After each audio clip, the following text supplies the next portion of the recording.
అందరికీ నమస్కారం. నేను మీ doctor Venugopal, consultant physician at Venu Vidya hospital Nalgonda. చాలామంది అడుగుతూ ఉంటారు అండ్ లాస్ట్ వీక్ కూడా ఒక పేషెంట్ చూశాను. సో ఒక పేషెంట్ అంటే ఏజ్ అరౌండ్ 65-70 ఇయర్స్ ఉన్నాయి. వాళ్ళ సన్స్ తీసుకొని వచ్చారు. టీబీ స్పుటం పాజిటివ్ డయాగ్నోజ్ అయిందని తీసుకొచ్చారు.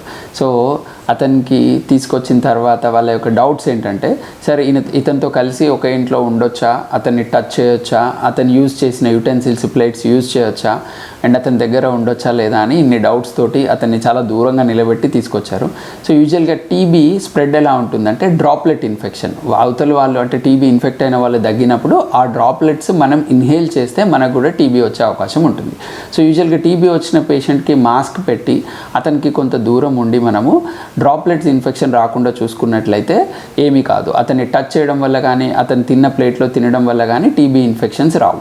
సో ఈ ఇన్ఫెక్షన్ కూడా డ్రాప్లెట్ ఇన్ఫెక్షన్ కూడా వన్స్ టీబీ డయాగ్నోజ్ అయ్యి ఏటీటీ అంటే యాంటీ ట్యూబర్కులర్ డ్రగ్స్ స్టార్ట్ చేసిన తర్వాత ఆఫ్టర్ 48 అవర్స్ యూజువల్గా 97-99% డ్రాప్లెట్ స్ప్రెడ్ కూడా తగ్గిపోతుంది.